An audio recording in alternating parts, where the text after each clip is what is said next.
Welcome to Moving Conversations, a podcast for movement professionals by movement professionals. If you coach, train, or teach movement, Pilates, or fitness, then this podcast is for you. With more than 60 years of experience in fitness and Pilates, your hosts, Brian Ritchie and Nora St. John, explore the science of human movement, diving deep into the facts, myths, and common misconceptions, hoping to spark thought and conversation about how we view fitness and movement. Now, let's jump into Moving Conversations. And welcome back to Moving Conversations. I'm Brian Ritchie. Joining me as always is Nora St. John. How are you doing this morning? Quite well, thank you.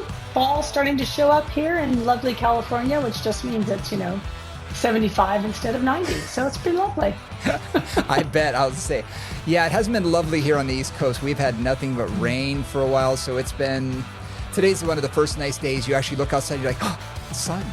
Nice. There's this big ball of fire in the sky. This is good. We can actually enjoy a little warmth, maybe. But then I looked and there'll be a high of 65, and I thought, yeah, fall is upon us. It is upon us. Fall's upon you. Have your leaves fallen? Have you had that giant, massive leaf fall that I always see when I'm in DC that time of year? No. That usually the leaves start changing. It's interesting. My wife's from West Virginia, and you can literally see the layers where here, everything will still be green. You drive a little further north and the temperature will drop 10 degrees and suddenly you have a little bit of color. You drive a little bit more into the mountains and you have a lot of color. And then you start seeing some where the leaves have fallen. And it's really interesting sort of to see that gradual change, because here in DC, we don't really get cold enough until, mid, sometimes even late October. Yeah, I was in the Great Smokies in fall before the pandemic at some point. And since those are such big mountains, you see like the bottom was still green. Yep. And then you go up a little bit and you start to get some color, and then you get some color, and then you get the leaves off. Like you look at one mountain and you'll see that whole progression of the season right there in front of you. It's so beautiful. Yeah, it's really neat to see that. Well, today we are going to be covering a topic that, let's just say, there's not a whole lot of new research out there. There's a lot of refresher information. And I kind of wanted to dive into this because, a lot of times you and I have a lot of conjecture and want to say, okay, how can we push, this topic to be, to make sure we're doing the right things and that what we're doing is going to get our clients to their ultimate goal. And what we're going to be talking about today is osteoporosis. Which has, if any of you have ever looked at the statistics for this, something like 1 in 3 women, 1 in 5 men over the age of, I think, 50, depends on what statistics you read, have osteoporosis. Not even osteopenia, but actual osteoporosis. And that number has been going up, by the way, with the lack of activity, with the changes in diet. That's not getting better. And depending on where you are in the world, in some places it's even worse. In a lot of Asian countries, it's even higher than that. Absolutely. So osteoporosis is really, it's a thing. It's a genuine public health issue. And we want to do the best we can to work with it with movement. And something to think about that most people don't, at least in the fitness industry, what I find is most people don't think about men having osteoporosis and how common it is, especially as testosterone drops. And now we have a lot more supplementation for testosterone. And I think areas that are a little bit more cosmopolitan, you're going to have a little bit more of that. People they go to the doctor more regularly. So getting checked for their testosterone, or even going to the doctor and saying, look, I think I'm suffering from low testosterone, and getting treated for that can help. And can help reverse it, especially if you get it when you're, younger. But there's a lot of the nation who, especially with men, they just don't go to the doctor very often. No, and I also think that they aren't screened for it. They're not encouraged to be screened for it, right? I mean, they're always talking about, if you're a woman over a certain age and you're postmenopausal, go get screened. Like you hear that all the time. It's just a public health message. I've never heard them say, like, if you're a man, you should get screened. I've never seen that. I'm 52. They have never once looked at me and suggested that I ever get tested for that. Now, I'm an active male, I look like I'm in good shape and all of that, so I can see why they would think, well, he's athletic, he probably doesn't need to. But I bet if I asked my dad, who's 75, I bet he's never had a DEXA scan.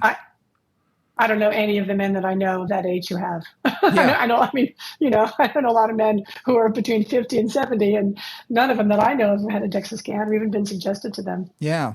So, and that is 20%. I Yeah. mean, they say 20% of men. That's not an inconsiderable number. No, that's not. That's huge. That's huge. So yeah, so we're going to dive into that a little bit today and probably raise, like we always do, a few more questions than necessarily answers, but at least get your brain thinking as to what you should be doing or what you shouldn't be doing. And when I started doing the research for this week, I realized, wow, there's a lot more to it than just, oh, do weight-bearing exercise. Why? Because you need to do weight-bearing exercise. We know the physics behind that, and we'll go over that in a minute. But there are other reasons that exercise is a vital component to osteoporosis and the treatment of osteoporosis. So, I just found it fascinating. So it's good for me to even do, the research going, oh, yeah, that's right. Little reminder. And from a Pilates perspective, to sort of jump right in on that, one of the things about particularly mat Pilates is generally not like, according to one article, roughly 75% of the exercises in a traditional mat Pilates class are not really the best thing for osteoporosis. Yeah. Because they involve flexion and loaded flexion, that kind of thing. But on the other hand, the other key features of Pilates, especially done in more of a private setting or in an apparatus setting, posture, core strength, balance, coordination, all those pieces are critical. So again, whether you are building bone or not, in terms of whatever movement experience you're having, the fact that you're working on strength, you're working on balance, you're working on flexibility, you're working on posture, Yep. you're working on keeping the body moving in a comfortable way, those are all really critical pieces to keep somebody from having an osteoporotic fracture or having other long-term health issues from it. Yep. Absolutely. And there's no question that exercise in general helps with osteoporosis, just in general. Yep. Let's start at the beginning. Okay, let's start at the beginning and go over, first of all, what are the risk factors?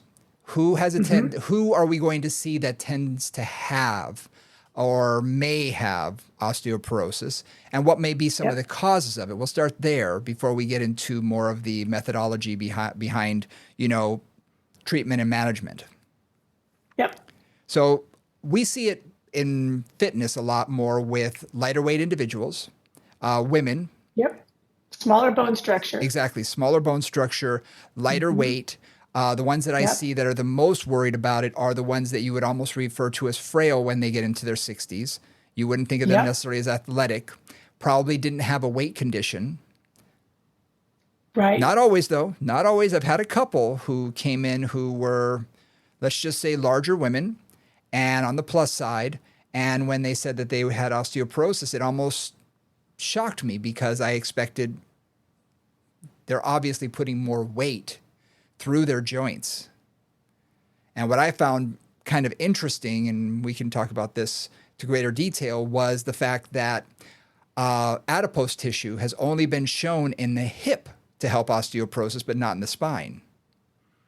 That makes sense in a way. Yeah, so there's not that much weight around the spine. Yeah, and you're not even carrying that much weight in your upper body, even if you're larger, because your weight is going to be through your shoulders and your arms, as opposed to your hips and your legs, right? Yep, exactly. So you think of our entire torso when we have a little larger mass is going to be on those hips, whereas, like you said, they measure what. L3, well, it's only what's above that that's really compressing down on it that's increasing that force. So it just, when I read that, I said, oh, that kind of made sense that, exercise was much better for the spine than, just being larger and having more gravitational force. So go ahead. So with that in mind, there are also some differences in terms of generally, and again, this relates a lot to just body shape and structure. There are also some differences in terms of like Asian people of Asian descent tend to be a little higher likelihood of having osteoporosis. People who have African blood in them somewhere, or African genetics in them somewhere, tend to be a little bit less likely. So in a very mild way, darker skin tends to go with less osteoporosis. Lighter skin, more osteoporosis. And that's just, whether that's genetics, whether that's the melanin that happens in the skin and the vitamin D and all that. There's a lot of debate around that, but just statistically, those seem to go together. Now, whether that's activity-based, right? Like who knows why that is? There's can be a lot of reasons for it that don't have anything to do with genetics or race specifically. But those are just things that they show up in the statistics. It's interesting because my brain immediately went to a whole lot of different factors, as a lot of Asian people we know tend to be lighter weight, smaller bone structure. So immediately that was my first thought. Whereas, African American, depending on where they're from, what part of Africa their heritage is from, genetically speaking, they may have just throughout their genetics been more active, throughout their, genetic, lineage. That's the word I'm looking for. So I was just thinking, interesting that it could be that. The melanin, immediately I jumped on because vitamin D is so important in the regulation of calcium. Mm-hmm. In the body, right. and the synthesization, say that 3 times fast, of, the calcium in the body and absorption and things. So I thought, I do wonder if that's part of it. Fascinating, sort of to look at those things. Mm-hmm. The other thing too, and I have to bring this up when we start talking about this is not just an older person's disease. So we often think about it like if you see somebody over a certain age, at least I know in my practice, when I see a woman over a certain age, I think, have they been tested for osteoporosis? Have they been screened? It's just an automatic thing that I think in my head. And I'll often ask them, have you done that? I worked a lot at Center for Sports Medicine in the dance medicine division. And so we had a lot of young women who were dancers, gymnasts, ice skaters, high-level athletes of different kinds. And a lot of the body needs or the body standards for those particular things are very lean bodies. Oftentimes people are nutritionally compromised because of that, or there's eating disorders in the way. And I had more than one client who had osteoporosis, actively diagnosed osteoporosis in their 30s, who had been a dancer. One was a dancer, one was an ice skater, and had really had eating disorders through their entire adolescence and growing up period. So that's just something to be aware of if you're working with any kind of clients in those circumstances. Yeah, because nobody's going to look for osteoporosis for them. Yeah, right, and it's something it's good to know. And I'm sure I think it's referred to as the athletic triad of amenorrhea, osteoporosis, eating disorder.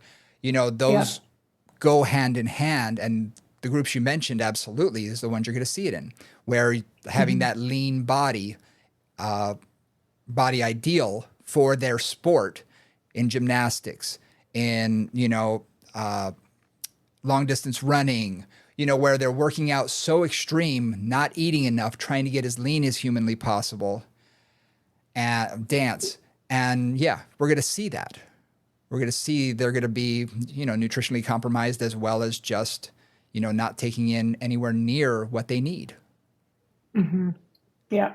So just something to be aware of. Like if you're looking at a client, don't assume just because they're 20 or 30 or 40 that isn't an issue.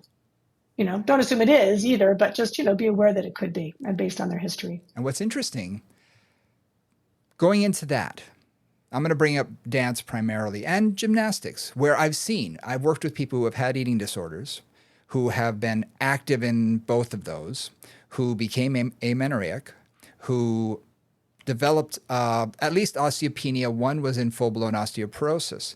You would think with the amount of jumping that a gymnast does and landing and that shock that goes through the bones, that these are people who, why would they ever develop osteoporosis? Because weight-bearing exercise, that's what you need to do. But you can see it's not only weight-bearing exercise, because these people are doing that practically for a living. They're doing it hours and hours every day, landing on those bones, yet they are osteoporotic or have the potential to be without the nutrients. So you need a combination of, they say hormones, proper nutrition, and proper exercise. Exactly. All of them need to be put together. Yeah. Yeah, absolutely. Absolutely. So let's talk about the bones. Let's go into a little bit of anatomy here. And what exactly is going on with someone who has osteoporosis, and what is the theories behind, weight-bearing exercise and all of that. So if you want to jump in to start, and I'll So when we think about bones, we often picture a bone that has a solid outside. Like you think about a femur bone, or you think about George O'Keeffe's skull sitting on the desert floor. And it always looks very smooth on the outside. And bones are smooth on the outside. That's the cortical bone, and that's where our muscles attach, etc. But inside of that, so not on the outside of the bone, but on the inside of the bone, the structure is more sponge-like. They call it trabecular bone. Mm-hmm. And it really is kind of spongy, there's a lot of holes in it. And that's to produce a lightness. If our bones were literally solid, we would weigh so much we couldn't lift ourselves up and move around the world. Exactly. So the holes, the sponginess, is designed to make our bones lighter. And one thing about those holes, or those bridges, those little spongy look, is that the fibers that hold that together, the calcified fibers that hold that together, are created based on the stress that is put on the bones. Mm-hmm. So in other words, you've got all these, basically they're called trabeculi, but they're kind of like bridges and arches and little circles and rings and stuff. And those calcify, and the thickness of the calcification depends on how much force is put through that particular area. So the bone is constantly remodeling based on what is happening to it, what forces are being put through it, either by gravity or also by muscular tension. And in physiology, it's not just gravity. We refer to that as Wolff's Law. Mm-hmm, exactly. That whatever forces are applied to the bone, it's going to respond and remodel in kind in order to absorb those forces in the future. And a good example of that is if you look at any bone, you'll see some big bumps on bones, like, for instance, the lesser trochanter of the femur, if those are familiar with that, or the elbow, the olecranon process, right? Those are big bumps on the bones, and they're big bumps on the bones because muscles are pulling on them all the time. Yep.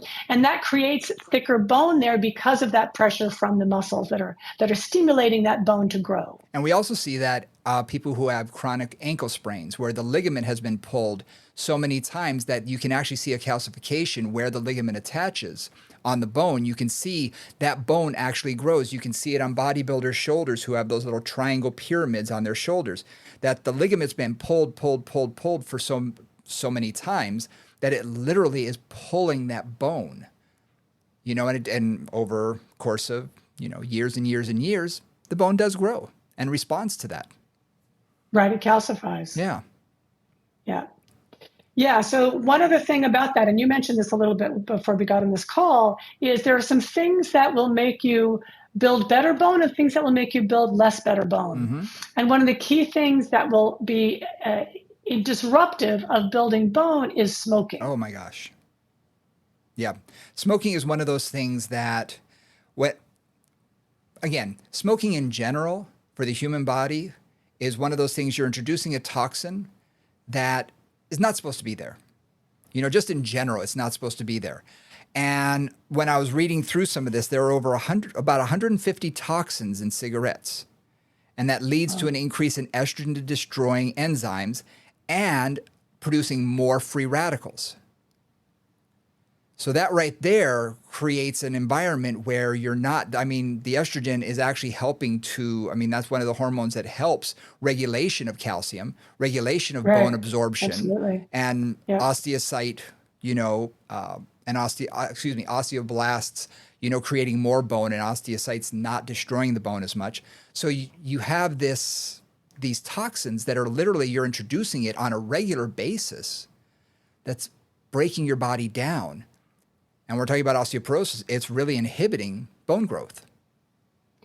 One of the things they say with bone fractures is that fractures can take up to twice as long to heal in a smoker versus a non-smoker. That's huge. Just any bone fracture, which is huge. Yeah. It can take 6 weeks, right? It's going to take 12 weeks. That's a whole different story. Yeah. When I had my shoulder work done, they said 8 weeks before they resected the bone a little bit. So they said it's going to be 8 weeks before it's fully healed. Could you imagine that going to 16 weeks? Seriously. We're talking about a quarter of the year that I wouldn't have been allowed to even use my shoulder, my arm, because they wanted me pretty much to not use it as much as possible. So that's a long time to not use the arm, the leg, whatever it is, because as we talked about, the atrophy that occurs in the muscles at that time and how much longer it's going to take to get that size strength back is huge. and you're just doubling it. Absolutely. Absolutely. So smoking is an issue. Sometimes genetics could be an issue. Mm-hmm. And then the other thing too is we build bone. Apparently, this is always a little bit disturbing whenever time I read this, but we build most of our bone mass by the time we're essentially in our 20s. Yes. So whatever bone mass we build during our childhood, our adolescence, and our early active years, if you will, are a lot of what will then lead us through the rest of our life. Yep.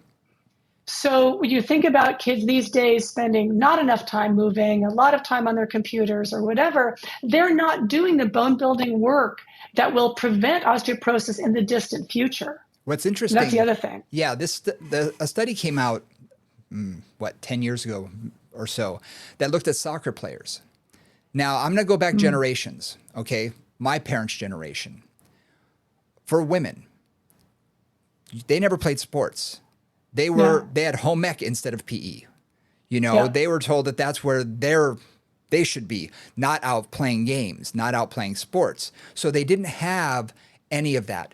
Now let's go into the 70s, 80s, where women's sports starts to become a little bit more, participated upon in schools and whatnot. And you're seeing a lot more women playing soccer, especially through the 90s. We're seeing soccer became huge.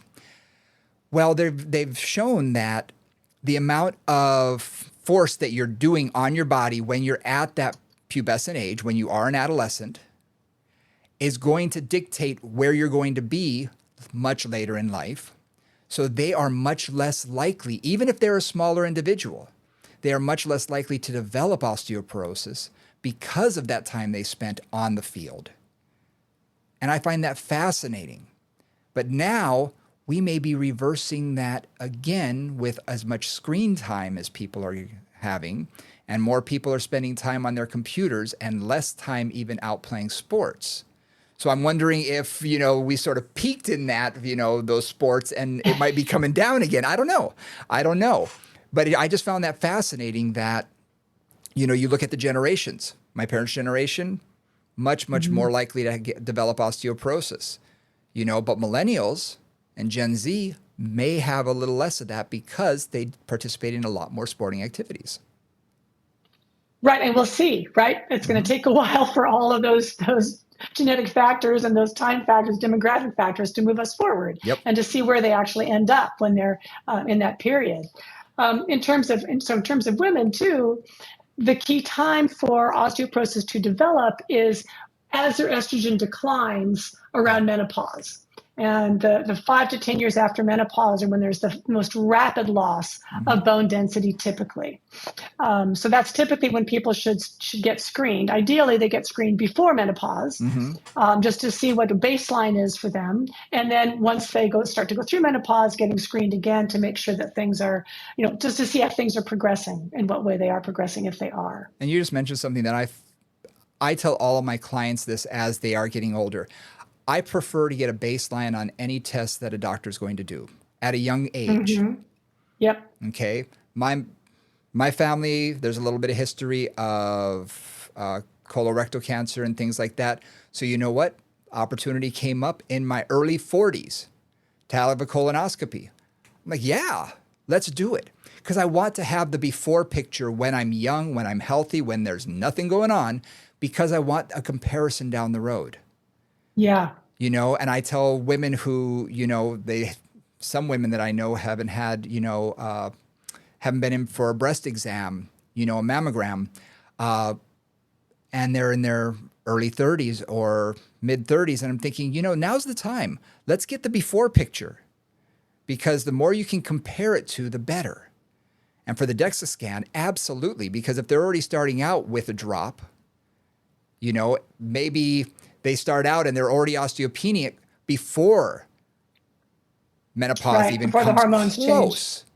So then you'll be watching, you'll see, oh, okay, that's something we need to watch out for. And also maybe that's a person who might want to think differently about hormone replacement therapy rather than someone who just blows it off. It's like, I don't need that. They may take it a little more seriously, that might help them.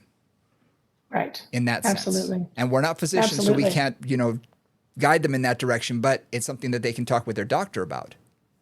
Absolutely. And that's our role, right? Is just some things to think about. Here's Yep. some advice for you. You might want to go talk to your doctor about XYZ. Yeah, absolutely. Absolutely.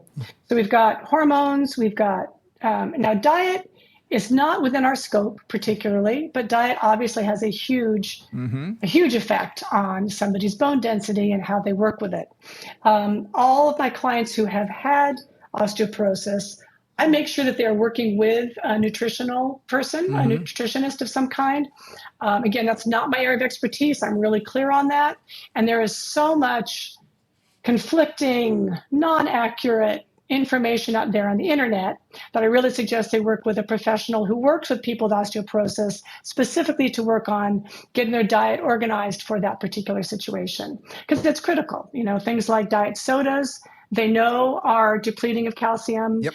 And I mean, that's the big one that I know of.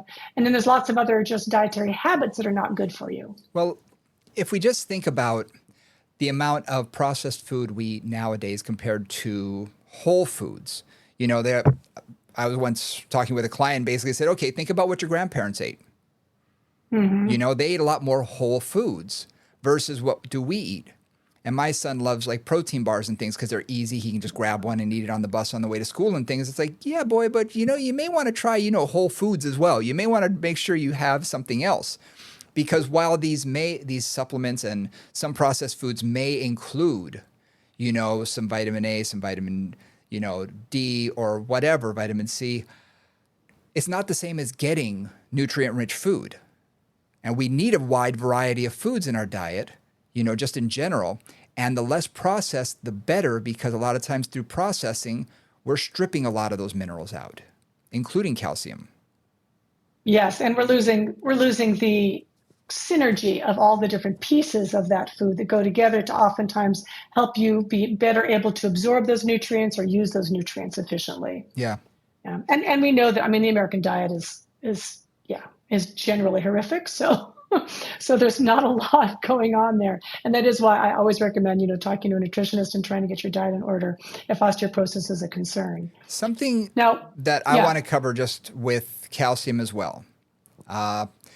I don't know if you remember 15, 20 years ago, these calcium chews became very popular. And people were, because they tasted pretty decent. They basically like Tootsie Rolls, but they were filled with calcium.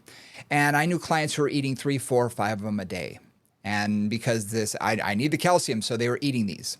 And what we have to remind ourselves is one of the silent killers of women when it comes to heart disease is calcium buildup within the arterial walls. Not necessarily plaque, but calcium buildup. There's a huge report that was actually done and published in the Washington Post probably 20 years ago now that talked about this. And I saw it in a couple of clients' parents who suffered heart attacks, yet their cholesterol was incredibly low. But when tested for calcium, it was very high. So that's why I think talking to a nutritionist is very important, as well as not just relying on supplementation, taking these supplements, that have tons and tons of calcium all the time, but getting it from regular food also can be very beneficial. Yeah, especially absolutely. If heart disease is in your family. Talk to your doctor, talk to a nutritionist, make sure you're getting enough, but not overdosing on it, because there may be some consequences down the road for people who might choose that route. Just something to think about. Right. Yeah. Nice. I hadn't heard that. That's interesting. Yeah. I just had a client remind me of it about a week ago when she had hers tested and her calcium was a little elevated. And her doctor said, okay, let's watch this now because heart disease is in her family and she's in her 70s. So I was like, oh yeah, that's right. It just was one of those things that reminded me. I said, yep, we should mention that too. Just something to keep in the back of our heads. Yeah, and that's so individual. And that's the other thing too, is anything you read is generally works for a particular part of the population. Yep. People metabolize calcium differently depending on who you are and where you're from and all that stuff. Yep. And being able to customize it is a really important thing, right? Mm-hmm. Are you somebody who does put calcium into your blood vessels? Or are you not? Yep. Because those are going to be just some different genetic predispositions there. Yeah. Yeah. Cool. So we've talked about bone density. We've talked about what it is. We talked a bit about some factors, some risk factors, both age, activity, smoking, diet, lots of different things. Let's talk about movement. Yes. Because that's what and really, what we do in terms of exercise. yeah, that's what we do. That's what we do. That's what we do. And traditionally, all you would hear is, we need weight bearing, which makes sense because not only are you trying to build up the trabeculi within the bone, but you're also trying to grow the cortical bone on the outside. You're trying to thicken the walls. And the more that you're going to load that bone axially, which is, compression of that bone, you're going to build that bone a little bit denser on the outside, which can be very, very good. And that helps for bone strength in general. So that's what we've always heard is just increase weight-bearing exercise. Now, I have a caveat on that. Uh-huh. And that is that the body adapts to whatever it's used to.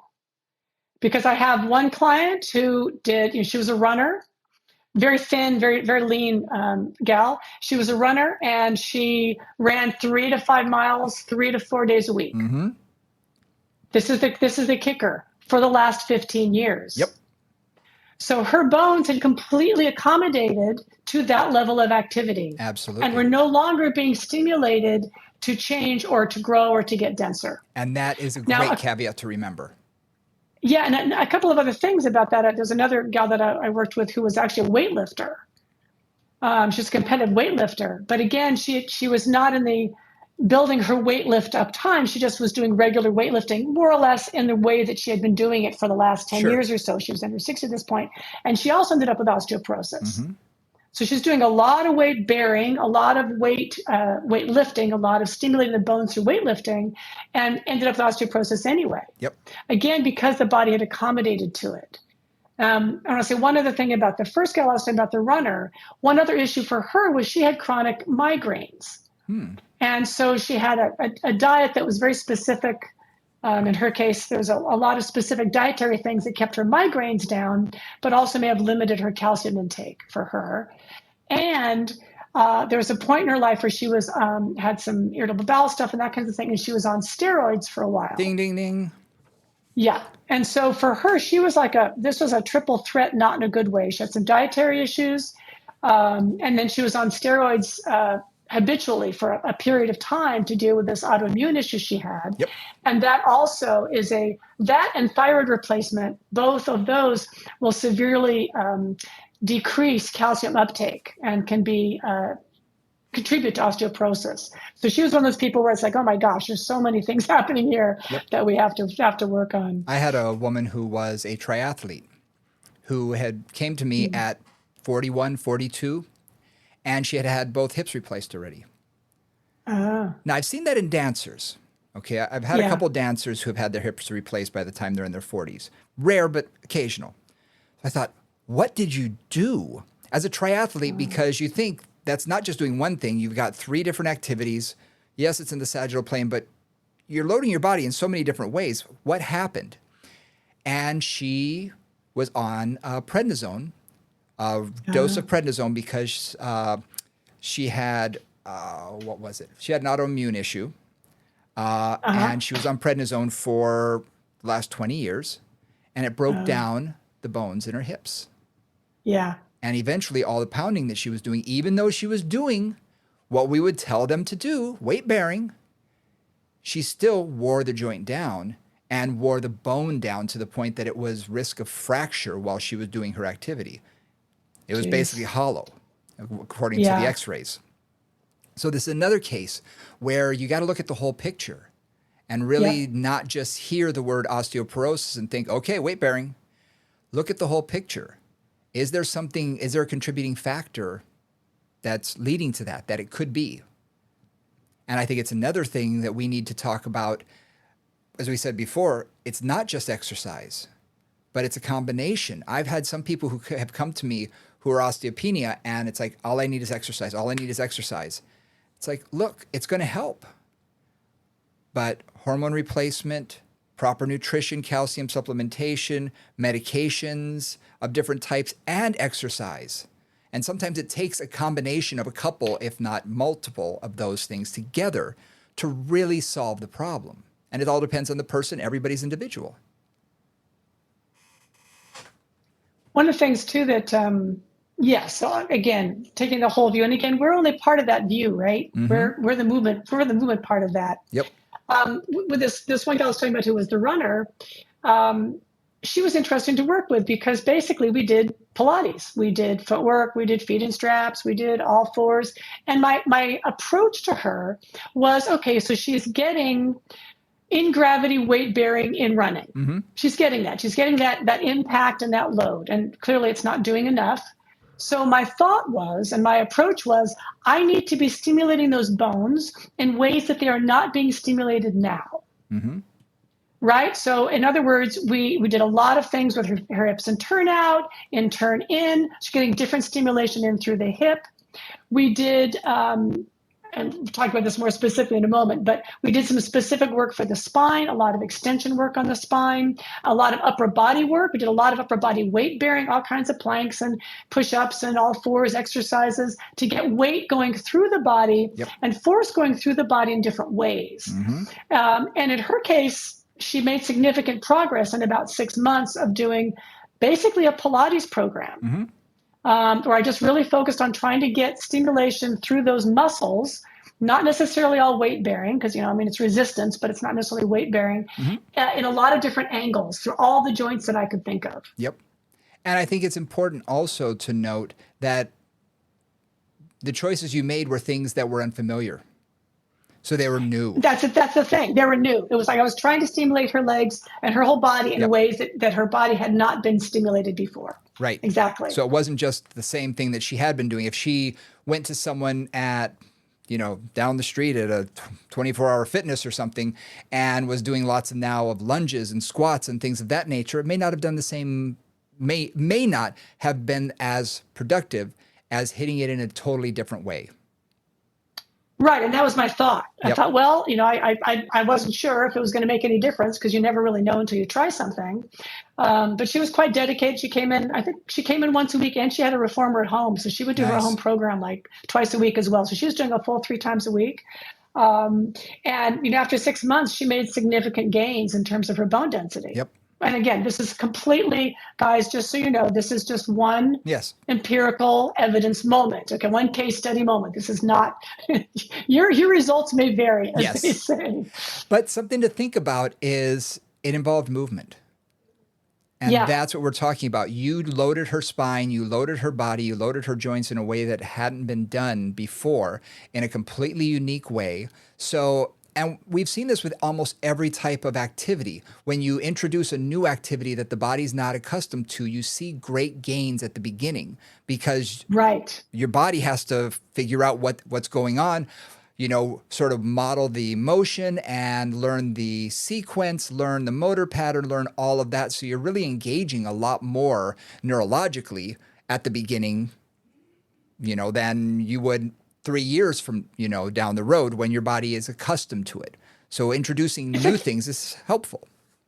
Right, you wake it up. Yeah. I mean, I always say you wake it up. It's like a lot of times I find with my Pilates clients that all I'm doing is giving them something unfamiliar, and that alone stimulates. You see their little brain light up, their eyes open up wide, they stop talking, they're paying attention, right? Because their whole system is stimulated, right? They're like, I'm doing something new, I'm not sure what I'm doing, I'm paying attention. Yep. And that was the same thing to do mentally, and also in her case to have her body pay attention and go, oh, well, why am I getting stimulated from that angle? I better respond. Yeah. Now, think about this. When it comes to exercise and movement, really what we're doing is a lot of different things. Again, when I was doing the research about this, it was like, okay, why does exercise work? Well, we just said weight-bearing exercise definitely helps, but just movement in general can cause so many different things with the body. Hormone effect on regulating estrogen, which can change corticosteroid levels, promoting the proliferation of more estrogens, which help protect the bone, and help the bones to grow. These things happen just with exercise in general. So if you're doing nothing and you just start exercising at all, you can actually see a positive benefit just by moving.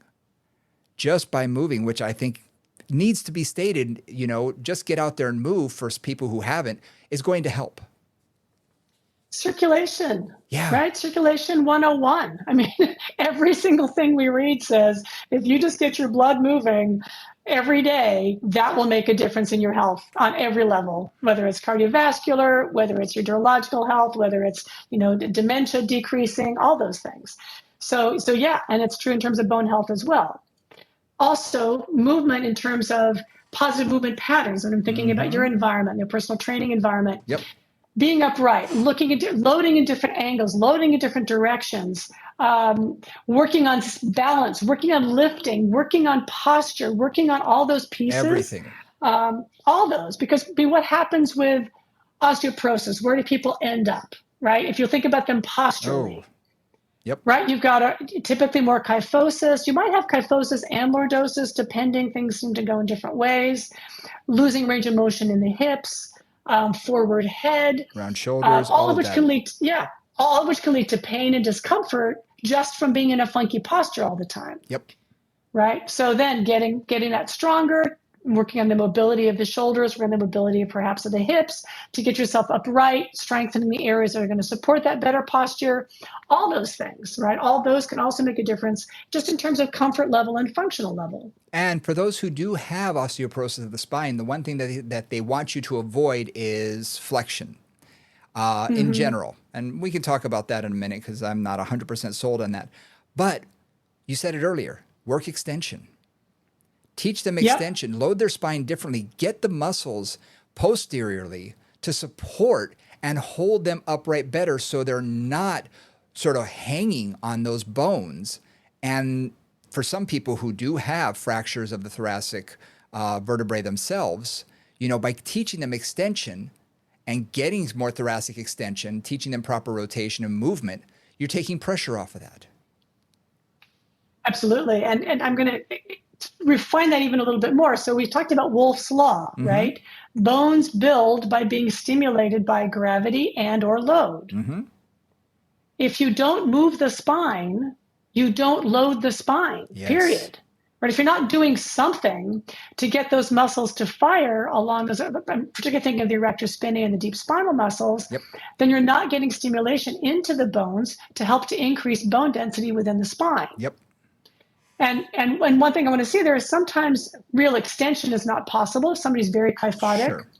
But there are a lot of ways to load the spine without even moving into extension.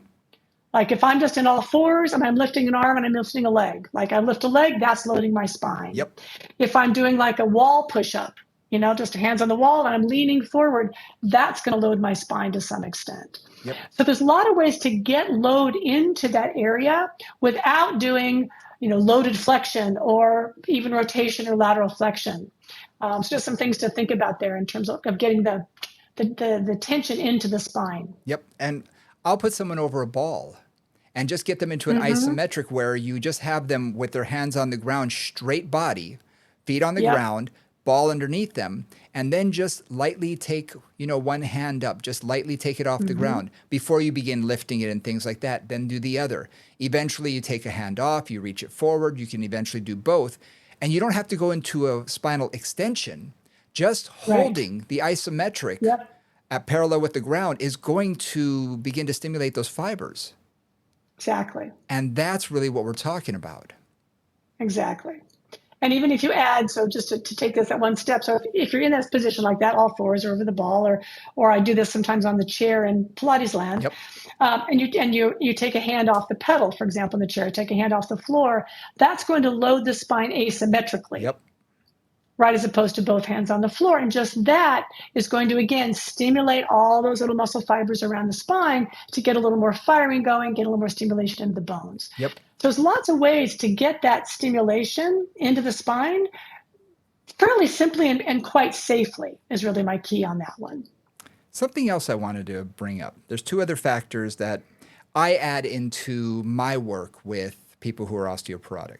And the first is what I call shock. When we do something like a jump, for instance, or even when you're running, when your heel strikes the ground, there is a shock of reverberation from the ground through the long bones all the way up through the body. And that's actually been proven that helps to build that cortical bone. It helps to thicken the walls of the long bones, which is what we really want to do. But right. not everybody, we're not going to take a frail 65-year-old and say, okay, you're going to run now, or let's do Right. Or jump on the plyometrics. trampoline. Right. Right. Box But, jumps. right. But there are ways that we can still cause that shock. I have a particular leg press machine that I use that I can de-weight their body to 5 pounds. So it puts them in a squatted position. It's all by rubber resistance. It's called the shuttle MVP. And you can de-weight them to almost no weight and have them do little jumps. So I can take them 5 pounds. So every time they're landing, they're getting a little bit of that reverberation through their body. And something I teach them for homework is I say, okay, I want you to go up into a calf raise, up on your tippy toes, and then drop down onto your heels. And that shock reverberation through the body. And I'll say, do that 10 times. I said, don't hurt yourself. I don't want you to be in pain, but just see how that landing over and over again causes that shock. And we've seen a lot of success with that by introducing this other type of work besides just weight bearing, introducing more of that impact. We do the same thing with the jump board. Exactly. In the Pilates environment on the reformer, we just, light, put it really light. And typically I'll start with like a running in place. Right. So they're just getting that. So and then eventually it'll be like just a light jumping from foot to foot. Yep. And just, again, make it as light as you need to. This is not full weight bearing. And that's the idea, as we're taking it way, way down from full weight bearing. It might be on a blue. For those of you who know Pilates reformers, it might be on a relatively moderate weight. Yep. And just letting them have some of that impact. Yep. Exactly. Yeah. So that impact, that shock, and the ability to absorb shock is also incredibly important. So that's something to think about. I'll also do something like wall jumps. So it's like you're doing a wall plank, right? Your hands are on the wall, and you just bend the elbows, and then you're like you're pushing off the wall. So I'll also do a little bit of, or I'll do it on the foot bar too, on the reformer, kind of in an all fours position with the hands on the foot bar, pushing off the foot bar, again, very lightly. So that shock isn't just coming from below, which is more common and more typical if somebody's walking around, but it's also coming from above and coming from the upper body. Well, again, lightly, but just give you that different stimulation to the system. And something to think about. Just because the DEXA scan only does 2 parts of your body doesn't mean you don't have osteoporosis in other bones in your body. It's a pretty systemic issue. So by doing that push off of the wall, the landing, you're getting it through the forearm, you're getting it through the humerus, you're getting it through the upper body as well. And if you think about someone who's going to fall, not only are you worried about their hip, you're worried about their wrist, their elbow, their forearm, their shoulder. Right. We're also worried about the upper body because what's going to catch them? Their upper body when they land. Right. So we need to think about that as well. So I love the fact that you do those little wall push-up plyometric, wall jumps, because that does add that. That adds that shock, which you're not going to get any other way. I mean, not too many people, do, push-ups with claps in between when they're in their 60s. It's a little challenging. If they can do that, right. And if they can do that, there may be other issues that we don't have to think about. But, exactly. The other type of training that I've introduced to people is vibration.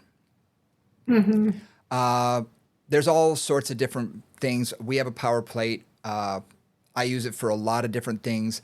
For a long time, they thought of it as a panacea for osteoporosis, that, oh my gosh, it increases.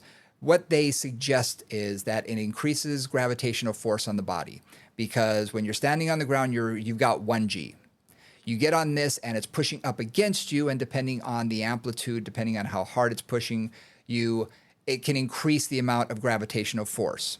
Now, they gave a whole lot of numbers, which I'm not going to say I believe it. If you guys want, you can do all that research yourself.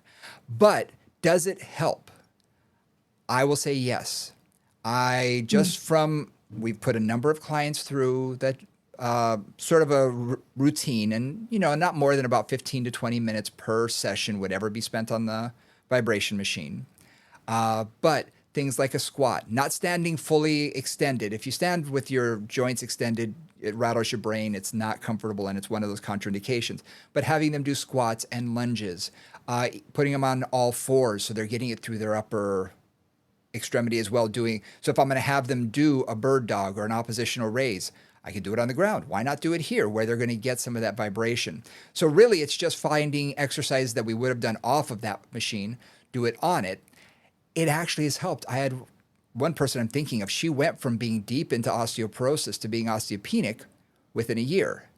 And we did it every week. Now, again, that's one person. She was very, very consistent. I'm not saying it's going to work on everybody, and it's a very expensive machine, but a lot of gyms now have these machines. So it's something that if you have access to it, why not use it? Because, at least in my experience, it does seem to work. Nice. At one point with Bounce Body, we were working with the power plate people, and we ended up going to their headquarters and playing with their equipment and reviewing all the research that they had on power plates and what they were used for. Mm-hmm. And I can't say at that point, and this was probably at least 10 years ago, it might have been 15, that the research was very robust. No, it wasn't conclusive at all. No, there were a very small amount of people, and a lot of them quit. And anyway, the studies I wouldn't say were very robust at all. But that was interesting. And it's interesting that you've had that experience now that you've worked with it a bit, of having one client who really made significant changes that way, significant gains. That's great. Yeah. That's great. And it's another tool in the toolbox. Yeah, exactly. And my thought is always, whenever I have any client in front of me, I want the biggest toolbox possible and I don't use that on everybody.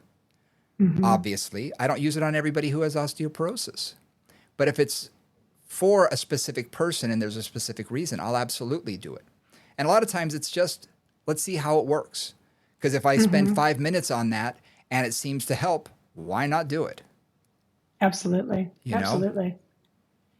So what we're talking about here is ways to stimulate the body in new ways, right? So whether it's a power plate or a vibration machine, which definitely will stimulate the body in new ways, working through the upper body rather than the lower body, adding shock. I think all those are ways to just, again, get the body to respond. We're trying to get the bones to respond one way or the other and wake them up, wake up that metabolic process, essentially. The other thing, too, though, is all the work that we do on, again, posture, mobility, et cetera.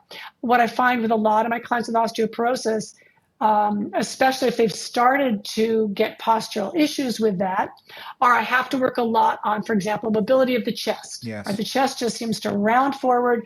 They get more kyphotic in their thoracic spine. And I just need to work on opening up the chest, bringing the shoulder blades back. Also, a lot of tightness in the front of the hips. So I do a lot of just basic anterior hip stretches and psoas stretches and that kind of thing in ways that are comfortable for them. And then a ton of core work, just a ton of all fours based. I generally am not moving the spine in the core work. So I'm not doing a crunch. I'm not doing the series of 5 in the Pilates repertoire, but I may be doing a lot of all fours work. On the reformer, I may be doing a lot of, I actually love the suspension trainers for this, whether it's Bodhi or TRX or whatever, because as soon as you lean out of gravity, just going forward, the whole core muscular system goes bing and starts to fire up without having to risk a flexion of the spine or even mobility of the spine. It just gets those muscles to start to fire. So I love that. Also, again, from the Pilates environment or the Bounce Body environment, the core line is fantastic. Yes. You've got multiple vectors coming in different ways. You are weight bearing. You can adjust a lot of the resistance and get both mobility and strength in the same area. So a lot of ways to play with getting that going. You mentioned the suspension trainer. Something else that I've done with that is you can begin to teach them a little bit of jumping with that. Very light, because they can use their upper body a little bit to help control. And when I say jumping, these people are not trying to slam dunk a basketball. Right. We're talking a light prance. Barely leaving the ground. If they get an inch, it may feel like a mile to them, but it's just so that when they land, they are dissipating that energy, they're absorbing that force, but they're also getting a little bit of that impact as they're coming down. So they're getting that shock through their bones. So I find that can be really good, and the suspension trainer is a fantastic place to do that with. It creates a little suspension. I mean, they call it a suspension trainer, which is a different meaning of suspension, but it really does take the body weight off. Yep. And again, whenever I'm working with actually almost anybody who I'm trying to start to do jumping with. I always start with like alternating one leg at a time before I go to two legs. It just always seems to work a little better for them coordination wise. And also in that case, it's like, just a light, like start with a run and you're not even quite jumping and you just gradually build that up into a little bit of a jump from foot to foot and then start to do two legs. Now, one other thing that we haven't mentioned as much, which I want to bring up also. So there's focusing on the spine and the upper body. There's also focusing on multiple angles of the hip. Yes. So, and I do this for any osteoporotic client I've gotten. I do a ton of work with the hips in different angles because I want to stimulate that acetabulum and that force coming through from the femur, through the pelvis, up to the spine in as many ways as I can. Yep. I also do this a lot with anybody who is pre-hip replacement or heading towards hip replacement because of hip issues. And I may have to take the weight way down. I may have to do it like virtually, very low weight bearing, but parallel, turned out, turned in, extension, flexion, abduction, adduction. I really work on a lot of hip stimulation in whatever way they can tolerate. Yep. No, hitting it from all these different varying vectors and angles is incredibly important. And also remember that we talked about bones remodeling. How many muscles attach to the greater trochanter? A lot. A ton. And wouldn't it just make sense to hit every muscle that attaches to that area because it's only going to help stimulate bone growth at the site? Now, granted, it's not the neck of the femur, but it's still in that general area. That's going to help build a little bit more bone in that area. So I agree completely. I think that's fantastic. Great idea. It's also because so much of typically in movement and typically in fitness and even in Pilates, we think a lot about sagittal bilateral exercises. Yep. Squats, lunges aren't bilateral, but lunges, walking, running, things in that plane, which only move the femur in roughly flexion and extension. Obviously, there's some deviations there, but flexion and extension in the acetabulum. And we really, especially as people age, we do not work on like abduction, adduction, just sidewalks, right? We don't really work on things like that. And that works on balance. So it makes them less likely to fall should they run into trouble. And also works on strength and stimulation of all the muscles of the area and of the bones as well. And the joint too, for that matter. Yep. Excellent. Excellent. Something I wanted to bring up that I think we, just in general, especially in the fitness world, and I'm not sure how it is in Pilates land, but retesting. I think a lot of people are really, really good at doing the first assessment, but then are they as good at testing down the road, doing reassessments? Now, every workout, you're technically reassessing where they are, but now we actually have an actual medical test that they're doing. They're doing a DEXA scan. If someone tells me that they're osteopenic or osteoporotic, I want a copy. I want it in their chart. Yeah. And when they have it again next year, I want that copy. Mainly to see, is it working? Is what we're doing working? Because if it's not, change what you're doing. Yeah. And that's the only way that we're going to know. Because we can't, we don't have x-ray eyes. We can't see if their bones are growing. But if the test, if their DEXA goes up, then we're like, hey, all right, we're on the right track, I think. Or if it flatlines or it goes down a little bit, it might be, okay, maybe it's time to introduce a nutritionist. Maybe it's time to change the exercises or increase the amount of whatever weight bear, whatever it is. Or think about, different medications. We need to sort of retest and reevaluate based on those results. I think two points that you just made, one of which is it's very easy for us to get complacent. I see it all the time with Pilates teachers, all the time with personal trainers. We kind of start with our assessment, we get them going, and then we just kind of keep moving and take each day as it comes and don't necessarily look back and go, are we achieving the goals that you want to achieve? Whether it's bone density or it's mobility in your hips or whatever you want to be, better tennis player, whatever the goals are. Like, are we actually achieving those goals? And that's really our report card, right? Are we actually doing our job well? Are we getting the results we want to get? 100%. And that for me really separates the the better practitioners from the less better practitioners, put it that way. Right? Like, yes, we're actually getting the results we want. We're working you towards your goals or our goals, whatever they are, and you're making progress. Or you're not. And if you're not, then it's time to go, what do we have to do now? Yep. Send it back to the doctor. Maybe they need a medication. Maybe they're just not ever doing their homework and they have a 10-hour day desk job. Yep. Think about, you're in Washington, D.C., and I'm sure a lot of your guys, especially during like campaign season, are not exactly staying physically active. And in here, I'm out in California in tech world, which is the same thing. It's like these people are at their computers 12 hours a day and then they go home and play games all night. Yep. And that's not going to help any of their situations, really. No, compliance and consistency are two things that we have to work on with our clients, or else they're never going to get better. That's, proven time and time again. But I really wanted to reiterate, because we all get into that habit of, okay, they're happy, I'm happy. The workouts are doing great. We're on the right track. Are we really? Let's make sure. Right.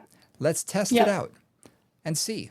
And this is the easiest test, because we don't have to do anything. We just let them go to their doctor and then get the test and look.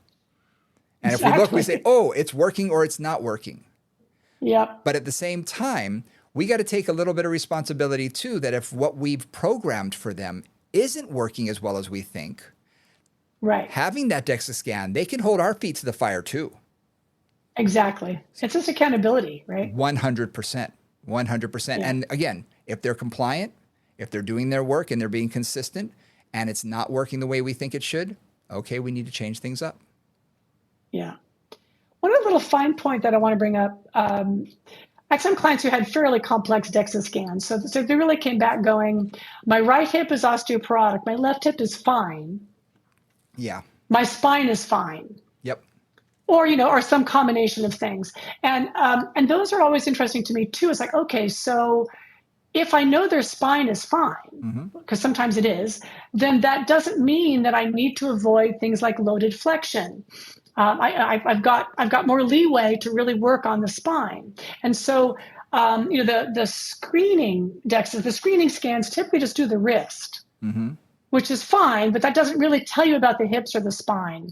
So if somebody does have a screening thing with their wrist and they know that they're somewhere in the scale, I say, hey, why don't you go get a full DEXA scan so that we know exactly where the osteoporosis is and isn't? Yep.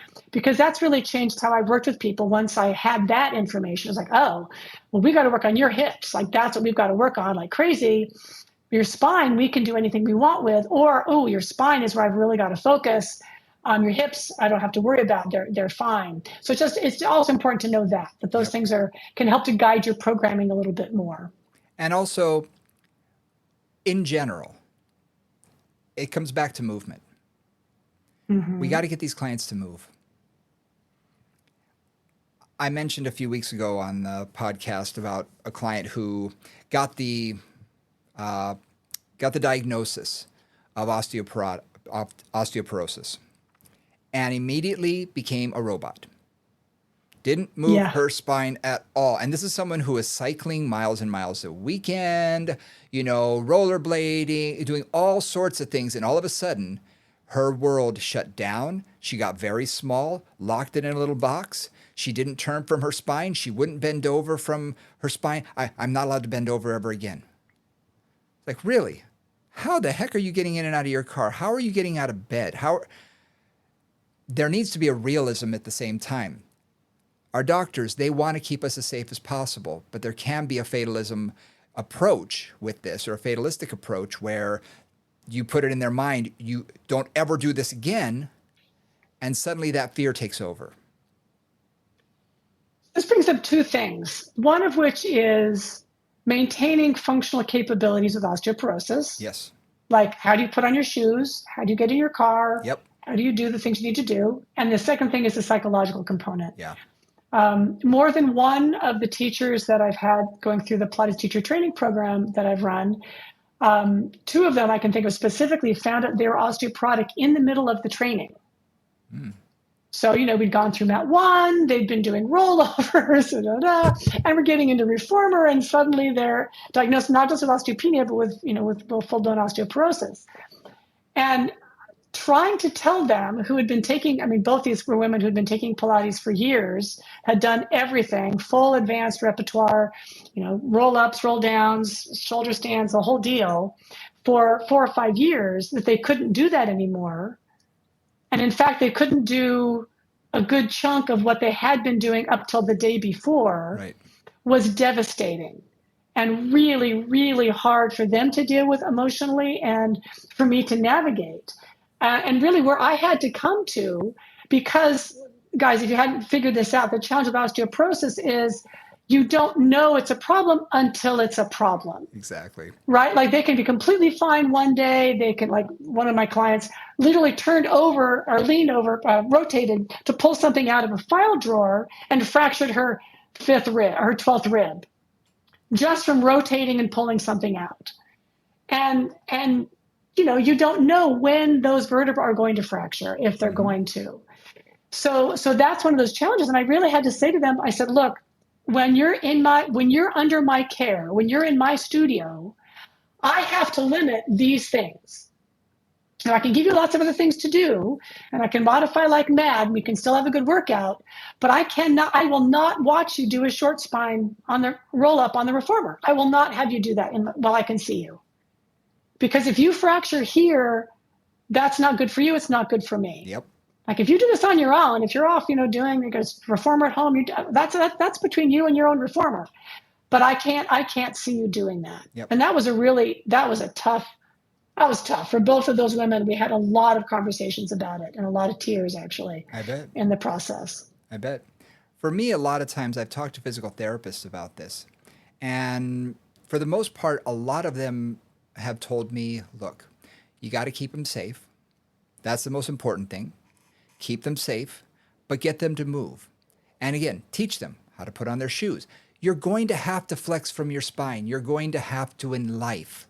So the trick is loaded or unloaded. We don't want to load it. So in general, when you're bending over to tie your shoe or something like that, okay, you're not doing something depending on how large you are and all sorts of different components, but you've been doing it for a long time and getting in and out of your car. We want to make it as safe as possible. We want to put you in the safest position as possible, but we also need to teach you to move normally. Right. So for me, it's like, how loaded? Like, what exactly does loaded flexion mean? Now, guys, let me take this. Great point. I'm going to walk this back a minute, because a lot of this loaded flexion, what are we talking about, right? It's like lying on the ground and doing a curl up, or doing a roll down in Pilates, or certainly doing a short spine, roll up and roll down on the reformer. Those are all loaded flexion. You've got more than, you've got a lot of load going into the spine in those exercises.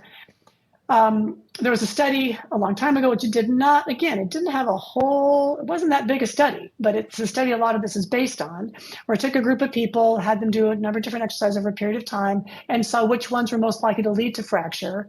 And flexion, and worse, flexion with rotation, loaded flexion and loaded flexion with rotation were the worst culprits in terms of causing a fracture of the spine. Just to be clear, that's what all these precautions are based on, is kind of this study and then that study moving forward. So then I think, okay, well, what is, how much load is load?